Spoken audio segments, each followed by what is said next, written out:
Dileto aluno, vamos à nossa aula de número 4, a divisão do sermão. A nossa introdução, eu quero que vocês atentem para essa definição. O sermão deve possuir divisões, e é exatamente isso que permite um bom aproveitamento do assunto a ser pregado. A nossa aula de hoje vamos propor, senhores, um breve conhecimento a respeito da divisão correta de um sermão. A primeira parte é o título. O que é o título? O título é uma expressão do aspecto específico a ser apresentado, formulado de maneira que seja um anúncio adequado do sermão. Quanto ao título, é importante você saber que é a primeira parte do sermão. Em primeiro lugar vem o título, ok? Também a função do título é chamar a atenção, interessar e atrair as pessoas que estarão lhe ouvindo. Então o título tem uma função importante no sermão. A outra coisa é que você não pode confundir título com tema. O título dá nome ao conteúdo, o tema dá nome ao assunto em discussão. Já eu vou explicar para vocês essa questão de título e tema no próximo slide. Aqui eu quero que você saiba que o tema ele é fundamental, ele tem uma função importante e ele é diferente do tema. Aliás, o título é diferente do tema, certo? A segunda parte do sermão é o tema. Aí o tema é uma declaração simples do assunto que o pregador se propõe a apresentar, desenvolver, provar ou explicar. Em outras palavras, é uma afirmativa da principal lição espiritual ou da verdade do sermão. E tudo isso é reduzido numa sentença declarativa para uma melhor compreensão.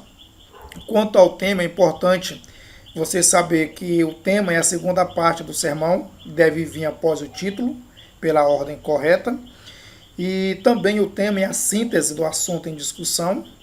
Na verdade, é um resumo do assunto em discussão. E o tema indica claramente o rumo que o sermão deve tomar.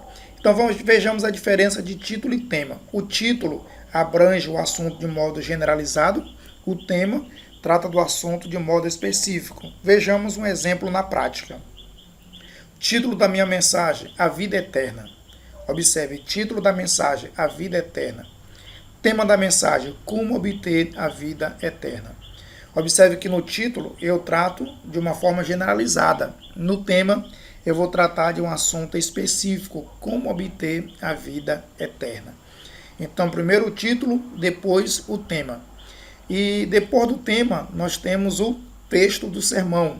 Sabemos que na linguagem evangélica usamos a palavra texto para referir-nos a um texto das Sagradas Escrituras ou, especificamente na área da pregação, a passagem bíblica sobre a qual o pregador fundamenta a sua mensagem. É comum você ver o pregador, irmãos, abramos a Bíblia no livro tal, capítulo tal, versículo tal. Exatamente aí está o texto do sermão.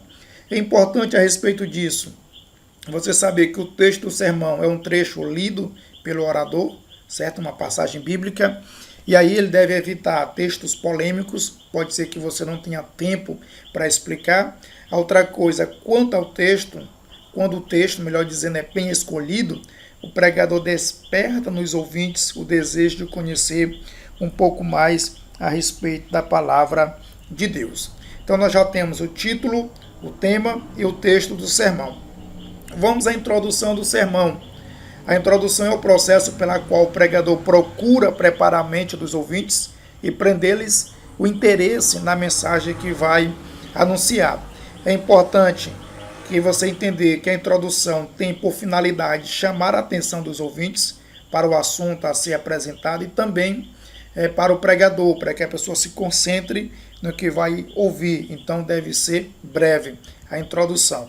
É muito importante, pois a primeira impressão produzida nos ouvintes é exatamente na introdução, e nesse momento da introdução pode conter o anúncio do tema e também o texto a ser lido. Então, eu quero que você entenda uma coisa aqui. A introdução, lembra do título que eu dei para a mensagem? A vida eterna. Lembra do tema, como obter a vida eterna? A introdução poderia ser mais ou menos assim. Amados, observe que esse texto nos traz uma pergunta curiosa. Esse jovem queria saber o que fazer para a vida eterna. Você já pensou nesse assunto? Você já se preocupou com o assunto a respeito da vida após a morte? Pois bem, amados, nessa noite vamos tratar deste assunto. Você vê que aqui foi breve e é apenas um exemplo de como deve proceder a introdução do sermão. Em quinto lugar, vem o corpo do sermão. Aqui é onde a mensagem é desenvolvida. É nesse momento que você elabora as divisões do sermão. E as divisões podem ser de 2 a 5, ok? Se você utilizar o sermão expositivo, também pode conter subdivisões. Quanto a essa questão de divisão, amados, não se preocupem, nós vamos estudar a respeito disso na próxima aula e você vai entender melhor o que se trata de divisões em um sermão. A outra coisa que eu recomendo aos senhores é acessar o canal Bíblia Aberta, que é um canal meu, e lá você vai encontrar um vídeo a respeito do sermão temático, onde eu explico muito bem a questão do que é divisões em um esboço. Quanto ao corpo do sermão, você deve atentar para isso, deve chamar a consciência dos ouvintes para colocar em prática os argumentos expostos. O pregador deve saber colocar em ordem as divisões, ou seja, os pontos que vão ser incluídos na mensagem, isso é fundamental. Então, quanto a essas questões das divisões, na próxima aula você terá uma compreensão melhor e acesse o canal Bíblia Aberta e assista o vídeo do sermão temático. A última parte, a penúltima parte, é a aplicação do sermão. A aplicação é um dos elementos mais importantes do sermão, portanto, definimos a aplicação como um processo retórico mediante o qual se aplica direta e pessoalmente a verdade ao indivíduo, a fim de persuadi-lo a reagir de modo favorável. Quanto à aplicação, você deve saber que a mesma é a arte de persuadir e induzir os ouvintes a entender e colocar em prática na sua vida aquilo que ouviram. Também pode ser feita no final de cada divisão, você pode estar fazendo a aplicação. Você faz um esboço e tem as divisões, no final de cada divisão você pode fazer a aplicação ou você pode fazer isso no final do sermão. A aplicação é um dos elementos mais importantes do sermão, porque é o momento que você vai repassar aos seus ouvintes a lição extraída da mensagem que você está pregando. A última parte é a conclusão. A conclusão é o clímax do sermão. É o momento que o pregador atinge o seu propósito na direção do Espírito Santo, de concluir a mensagem e de levar ali a palavra de Deus aos seus ouvintes. E aí, a respeito da conclusão, é o fechamento do sermão e deve ser bem feita. Um sermão com encerramento sem introdução fica uma coisa assim, faltando algo, e aí não é recomendável que você faça isso.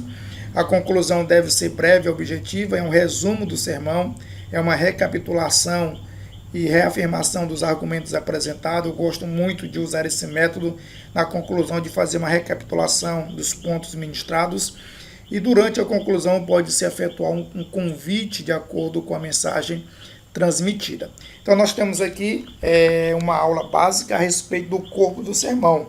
E todo sermão que se preze deve ter estas partes, que foram 7 que nós apresentamos.